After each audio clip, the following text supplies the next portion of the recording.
just because. So today is June 25th. And I know that because I received a letter. I received a letter telling me that if I did not show up at a particular office, that I risked being arrested. Being arrested. Can you imagine? Can you imagine?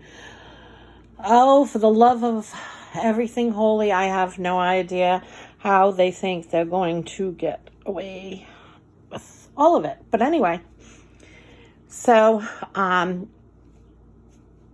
Michael has used up a lot of his vacation time and things like that. Now, keeping in mind that he also has to take a lot of time for me for doctor's appointments and procedures and things that I'm dealing with my health.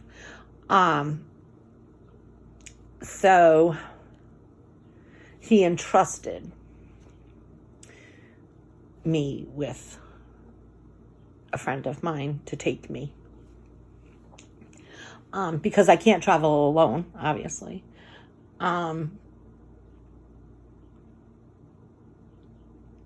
The percentage of my blindness is increasing,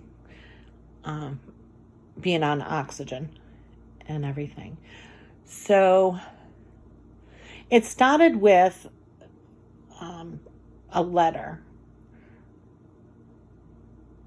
So there was two letters. One letter was a bill. It was a bill. It was a bill. It was a bill for something, for a service that I was not receiving. And then the second letter was for me to show up at this particular office in the city of Pawtucket. Now, when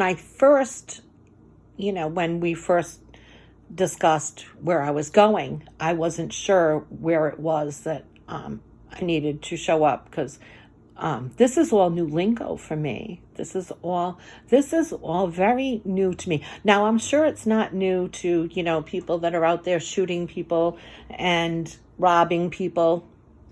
I'm sure it's not new to certain politicians or chiefs of police and stuff, their family members and things like that. But this is new for me. So,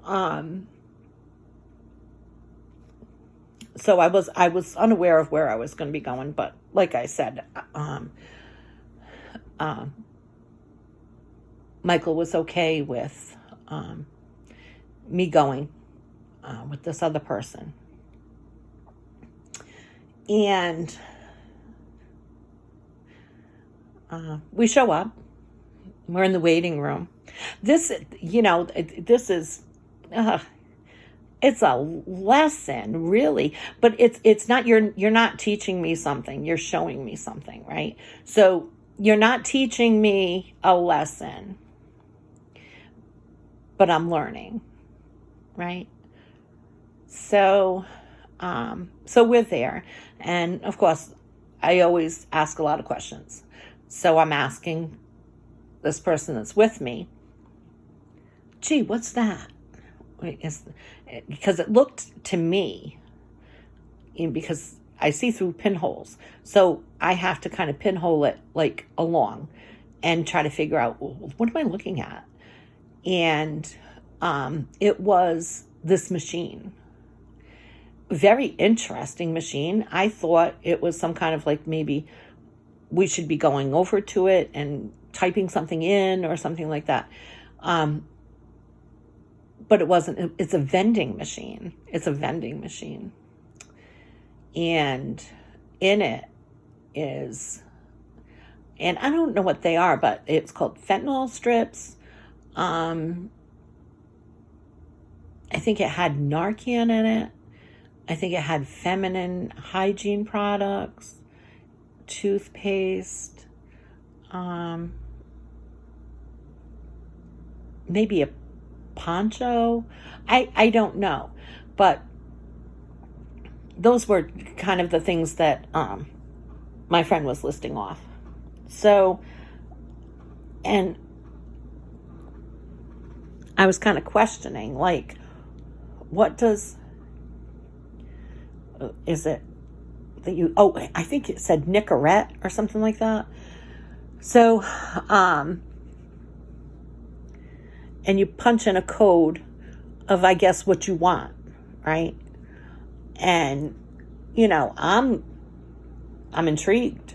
I'm very intrigued because I'm thinking to myself, if this machine is available, we should have them in different locations within the city of Pawtucket, is what I'm thinking, right?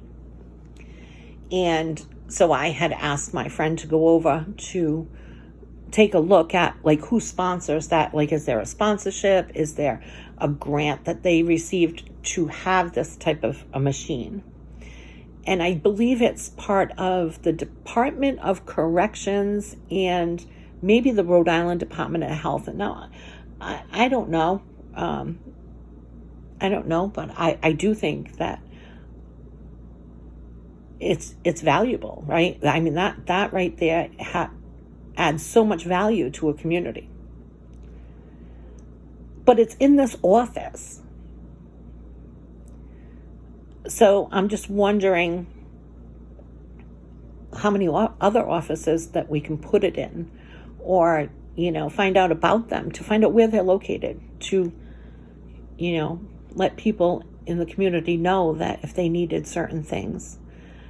Now, I'm guessing that they have it inside this office so that they can in some way monitor it or something like that. And I got a little bit of problem with, maybe the oversight of it, because let's say I have an addiction problem, or maybe for whatever reason, right? This governmental agency's office might kind of make people not want to go over to that machine, right? I don't have any alcohol or drug problems, but I can see where people might be intimidated to walk over to that machine. But that wasn't the most important thing that I saw in that office. And again, I didn't see, but certain things on the wall, I always ask, what is that about? What is that about? And I probably become a pain in the ass about it, but, with my visual problems, it is difficult for me to feel included in certain things. And the person that I was with actually said, look at this. This is the cold case playing cards. It was a big framed, I think it's the same one that they have down in the Pawtucket Police Department. And this is hanging in this governmental agency, I would think, right? Department of Corrections puts their vending machine there. And here we have the Pawtucket Police Department's cold case playing cards. So I had asked, because I ask questions, does it say Susan Cormier at the bottom of that? And lo and behold, her business card is there. Her business card is there. Did she not just cost the state of Rhode Island and the city of Pawtucket hundreds of thousands of dollars? I think it was $1 million that guy sued for. I mean, I think it was like, probably they split it, right? We'll give you $500,000, and the state will give you $500,000 because we're assholes and we just wanted to solve a crime, right? I'll continue on with this because it is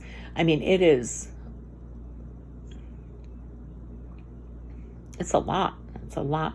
I'm going to let everybody know about my appointment, my civil rights, and where we go from here.